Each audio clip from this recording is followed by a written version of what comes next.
I'm not gonna lie, I really feel like Bushiroad when designing Vanguards definitely has Taco Bell for their meal. Because how the fuck they put the same base and mix it around so often and it still feel different. And they've managed to find a way to monetize the same mechanic that we have seen at least once in our life and make it a different mechanic. And that is exactly what Ace Unit is all about. But are they a good addition to your generic arsenal? That is exactly what I'm going to be talking about today. And do note, this is the initial impression on the Ace Unit. If any more members are added to the roster that are different from some of the things I talk about in this video, then check the date. So what are the Ace Units? Well, based on the description and what they mentioned it on the stream, Ace Units are essentially a group of units that can only be run one copy of in a deck. Very similar to regular piece for others. But what makes Ace Unit to begin with? Well, all of them seems to have a common theme of having one of their skill once per game, very similar to Divine skill but for Rearguard, and that skill also have its own term called unique skill. As of the time of recording, all of these unique skill have the same activation cost and also initialization, where when they are placed from Rearguard circle outside the battle phase, they all get 5k and you can pay additional energy blast 3 to get additional effects, and of course this additional effect correlates to which nation they are in. And one more common point about the current Ace Unit as of now is that they also have one additional skill, which is an offensive skill where they get additional 5k when they attack and your opponent Vanguard is grade 3 or greater, and they can get a further additional 5k if the certain condition is unlocked based on which nation they are in. So what are these condition and additional skill in the unique skill that they are getting? Well, we have to start off with the very first unit that was revealed for Ace Unit lineup, and that is the Dragon Empire Ace Unit Dragrator Migdol. Wait a minute! I'm sensing some advertisement here in the name. Anyway, this unit unique skill is Energy Blast 3, draw a card, choose from your opponent Rearguard circle, and until end of turn, all the cards on the chosen Rearguard circle lose their abilities and cannot gain them, and then you put all the cards on the chosen Rearguard circle into drop. And his additional condition to get additional 5k on the second skill is if your opponent has no Rearguard or opponent Rearguard was removed from the Rearguard circle by your card's ability this turn. I can see why a lot of people shit on this card, as this doesn't really do much. Retire one, even if it is a guaranteed retire, doesn't really do much in the current format, especially considering most of the reset skill usually can be bypasses by mass retiring. But credit due to where it's due, it is also one of the more simpler to use unit in the sense that it does the job and it doesn't do anything beyond that. And to be fair, for a unit that kind of spearheading this new mechanic, it is definitely underwhelming, but not as underwhelming as the other card we are seeing in the current lineup later on, as we have the complete opposite of Migdol, and that is Ace Unit for Dark State, Funeral Possession of the Fallen. Voila! This card unique skill is look at top 7 cards of your deck, choose up to one card from among them and put into soul, and shuffle the deck, choose up to one card with grade less than or equal to your Vanguard from your soul and call it to Rearguard circle. And then this card condition of getting additional 5k is if your soul have 5 or more cards, or you soul blast total of 3 or more cards this turn. It was perfect.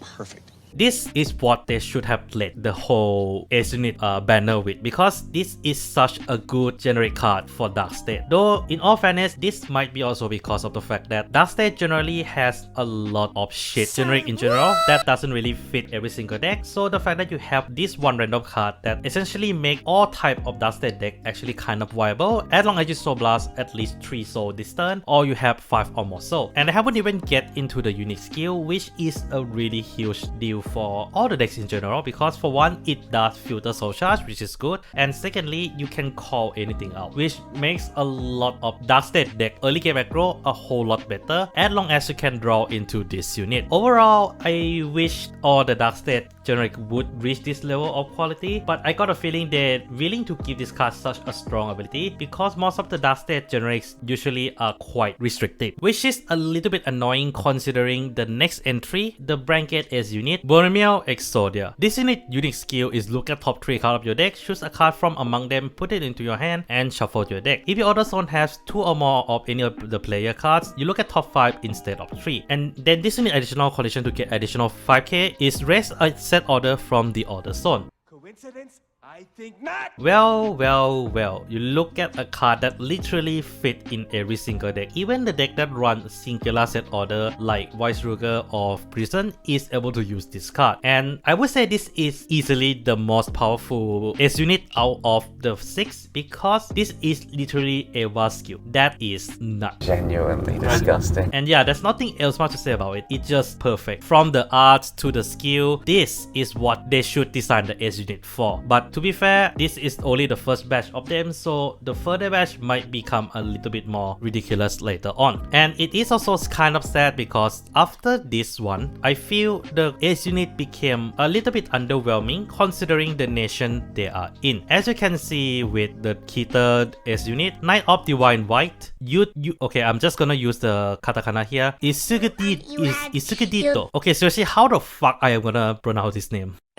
Anyway, this unit unique skill is look at top 7 cards of your deck, choose up to one normal unit with grade less than or equal to your Vanguard from among them, call it to Reka Circle. Choose that unit or this unit until end of your opponent next turn. This unit cannot be chosen by your opponent card ability or retired by your opponent card's ability. Shuffle. And then the additional condition to get additional 5k for this unit is if you have 4 or more rare cards. Well, I'm not gonna lie, maybe because of how broken Keter Power already is, this card does feel a little bit underwhelming, though the protection skill is kinda nice. I wish they could have given it to both of the core unit and this unit. At least it does give you a little bit more utility and actually a reason for you to actually run in it. Though for deck that doesn't really use Keter Power or not able to use it, this is a godsend because this allows them to extend into more cards better, but also not eating so much space like Keter Power actually did. But yeah, other than that, there's nothing else much to talk about this card. The generic is already strong enough. This card is just a nice option to have with it for the deck that cannot run larger engine like the Keter Power. And this whelming feeling kind of continues with the Stoicheia S unit as well, as we have Mutual Thoughts Maiden Pans. Pans unique skill is look at top 7 card of your deck, choose up to one card from among them, discard it and shuffle the deck. Then choose up to one card with grade less than or equal to your Vanguard from your drop, call it to Reka Circle. And then if you have 10 or more cards in your drop, this unit get additional 5 aside from the 5k that it get initially.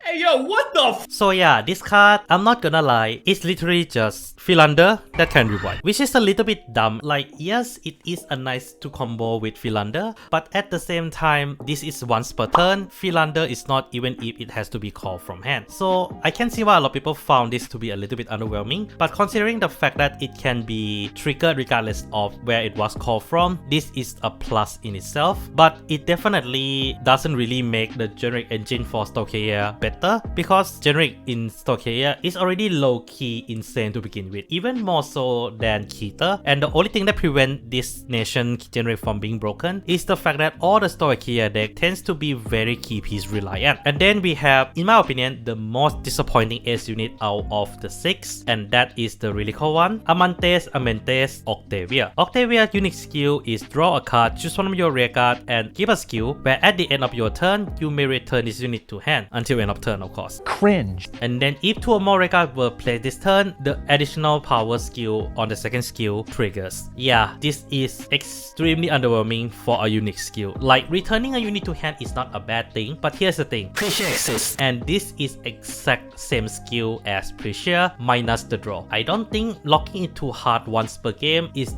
worth a draw. And its additional skill to gain 5k is a little bit annoying to pull off, because unless your deck has ability to call rare card consistently, this second half of the skill is completely useless. So it's a little bit shame that they get lazy with really cool support, because out of all the nation, I feel really cool needs a good S unit the most, because it's a nation with the highest amount of decks and also the highest amount of the unique playstyle. And that might be exactly why it is so underwhelming. This unit tried to fit into so many gloves that it became underwhelming for all in general.